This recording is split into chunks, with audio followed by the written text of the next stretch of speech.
Alright, everybody. I'm here to do the last review on the 4MAX. This will be it, I promise. I know there have been a bunch of them. But I just want to have some warnings out there, some accolades where they're due, and different things. And maybe help one of y'all that's possibly thinking about getting a Cold Steel 4MAX. This should be pretty quick, but a little bit more in depth. Not in depth, but just a little more information than I had recently. Alright, right here, this is the first 4MAX I bought. You can tell it has a little lock bar problem. It's not really a problem. It closes nicely, no problems. Opens nicely. Feels great in hand. Strong, everything. You feel this and you know that you got a really strong knife. So there's that one. The second one had the same lock bar issue. I sent it off. They fixed it. Mr. Demko himself. This one has been touched by the hand of God, the hand of Triad God Lux.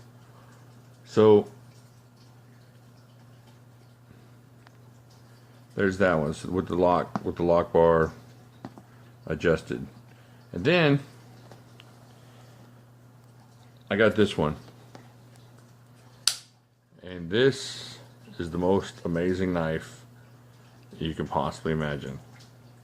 Even after holding those two, this thing is so noticeably better finished, smoother on the lock, smoother lock deployment, quicker opening. There's nothing wrong with it. The pivot's not loose, it's not rattling. This is just how it opens.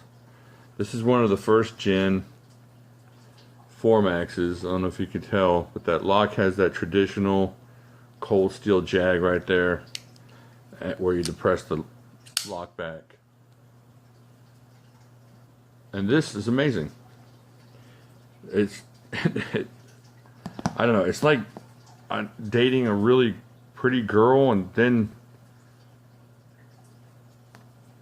meeting her super gorgeous Olympic gymnast astrophysicist sister who's really into guys like you, and then you realized, maybe I made a mistake there, because I was super happy with this and I didn't know any better. And now that I know better, it's kind of upsetting, because the people that paid the same amount of money for this, paid their $400 for this, and for these two, paid $400 for this. And it's smooth, it's finished, it's polished nicer, the blade is the edge is nicer, it's more even. It's got that that traditional cold steel problem. Now I thought maybe that it was going to be an issue with trying to close the monstrous Demko Triad lock, and this one closes nicely. I mean, they close nicely, but look at this. This is ridiculous. Just like that. This closes like a dream. And so the finish on this is so noticeable that I'm going to do a quick test that I've already done, because I had to do it before my boys went to bed. But I've already done the test, and it just made me even more adamant about how I feel about the difference. You can just pick these up. You can feel how smooth this G10 is compared to this one. And you wouldn't think that, and you probably can't tell that just by looking at it. But these two feel the same. Sharp edges along the jimping, sharp edges along the scales, sharp edges along the tail end here. So I'm going to do this test real quick, and then I'll come back and we'll discuss how the test went. Hey guys, I'm going to go ahead and test this real quick like I was talking about. And you can't see me, but I'm going to have my eyes closed. I'm going to have one of my sons. It's going to mix up these 3 4MAXs, and I'm going to tell you which one is the first generation and which two are not. And all I'm going to do, I'm not going to touch the lanyard, of course. This is a second generation, and let's see. This is the first generation, and this is the second generation. It's not going to matter here in a second. I'm just saying, I'm going to grab up here. I'm going to show you how noticeably different this is. This is ridiculous. All right, I'm going to close my eyes and go ahead and mix them up.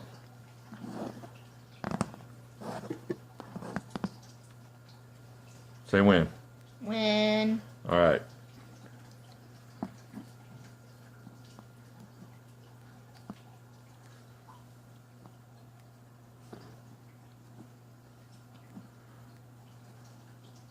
Okay, this is the second, this is the second, and this is the first. All right, there we go. Look, it's the first. There's the dog leg that's only came on the first. Okay, just to show you this ain't a fluke, I'm going to touch it somewhere else. I'll touch it on the jimping here instead of the scale. All right, go ahead. You go ahead and mix them up. My eyes are closed. I can't see anything, so I know this is not very scientific if you can't see my face, but you gotta trust me. This is, I'm just trying to show you how noticeable the feeling of. Alright, I'm just gonna feel the jimping. This is the first. I don't even gotta go to the other one. This is the first. Am I right? I'm right. Look. That's how noticeable it is. That's how noticeable the finish on these things are.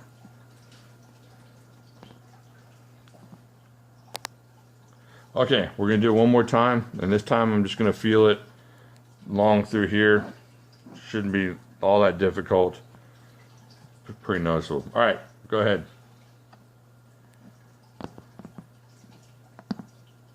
When. All right, here we go.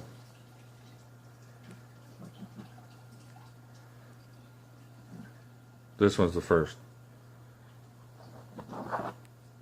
Look at that. Then you take it. It's ridiculous.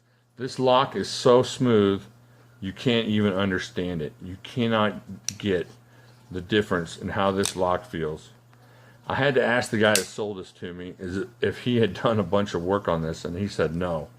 This is the way it came from the factory. This is the way he got it from the retailer. It's ridiculous. It is such a... This guy has several Demcos, the custom Demcos. And he said that was super close to it. Just about as close as you're going to get.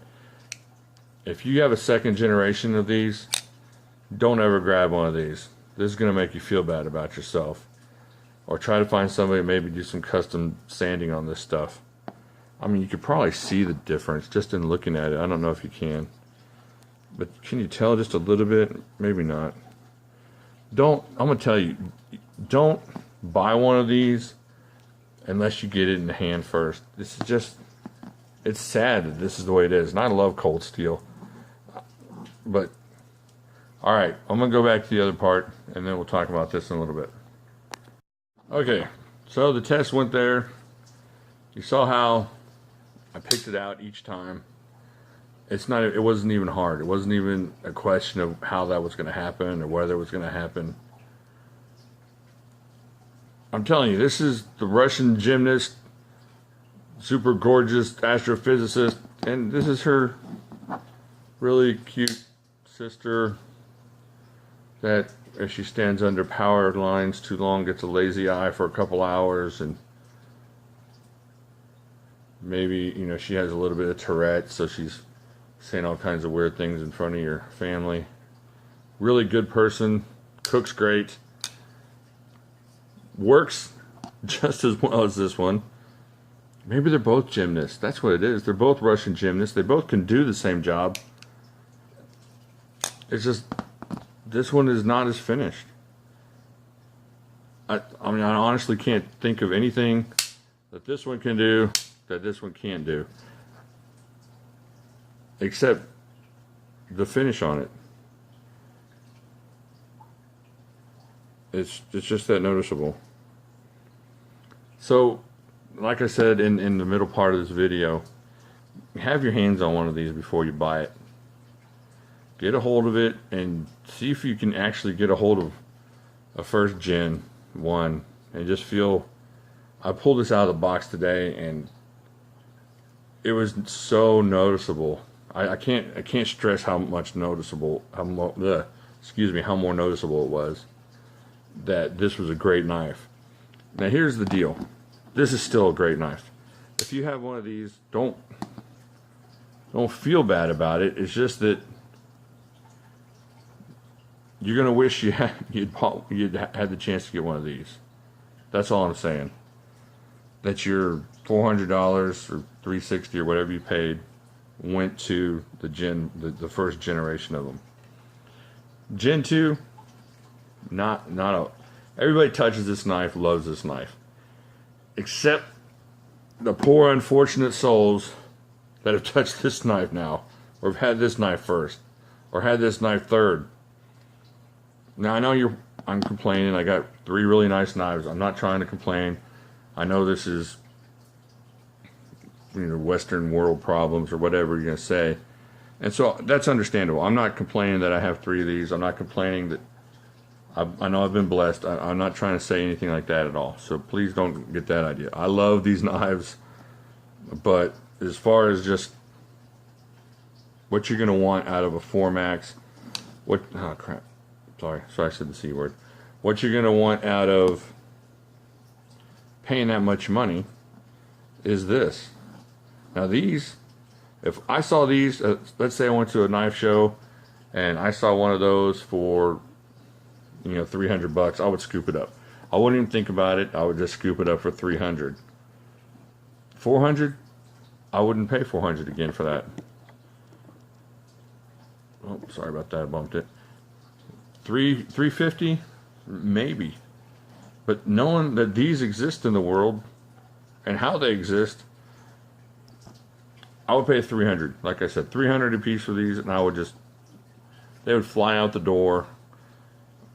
I would sell things, go into Hawk or whatever, just to get one of these for $300. But I'm not going to pay $400 for these. Now this one, if I found another one of these online, I would pay $450 to get this. I might pay even more. Because first of all, this is a first generation. You don't know what's coming up. I heard they're going to Italy with these things. That's what a couple people in the comments have said. That's what it said over on Blade Forum. You don't know what the fit and finish is going to be like. And the fit and finish on their first generation was so perfect. So now this is a first run, perfect example of what this 4-max should be. So if you see one of these online and you know for sure it's a first generation, contact me. If I had to break into the children's college fund, I will do so. These things are really amazing. So really awesome, just awesome, super awesome, awesome. This is like Wonder Woman and her ability to beat up Superman, super good looking, great superhero. And this is kind of like Black Widow. She's going to beat up the normal guy, but not really in Wonder Woman's class as far as being a superhero. More like, what do they call them? Advanced humans or elite humans. So, there you go. Wonder Woman here. Black Widow here. I know I'm weird. Alright, I'm sorry. I promise this is the last time I whine about this. I'm really not trying to whine as much as I'm trying to let any of you prospective 4-max buyers just look at this, get an idea of what I didn't get to look at, what I didn't really understand. I was all of a sudden too deep into this collection, and I had 2 of these. I could have returned it. I was going to have to pay restocking on one of them. Cold Steel didn't want to talk to me about anything of it. So I ended up with 2 of them. Sold a bunch of knives just so I could keep them. And I don't regret it. I don't regret it. I'm sorry. I don't regret this. These are good. I love them. Everybody loves them. This is just that much better. That's all I'm trying to say on this video. If you get a chance, get one of these. If you get a chance to buy one of these and you see it for $300, jump on it. You're not going to be unhappy. But there should be some sort of price difference in your mind between what you're going to pay for the finished one, the one that's smoothed out, the one that feels like somebody really wanted to make an impression. And then this one, it feels like, well, we got all the important components together. We got the blade, we got the scales. Let's get this out as fast as possible and hope that nobody notices the sharp edges and whatnot. But somebody noticed, and so we noticed. And we'll see how it works in the future of them changing this thing. Because Cold Steel makes some really cool stuff, and it would really, really bite if we had to check in on these things all the time and have to have 4 or 5 in hand just to figure out which one we liked, as opposed to just grabbing one and realizing they were going to do the right thing with it. So there you go. I will let y'all go. Please like, please subscribe, leave your comment down here, and I will talk to y'all later.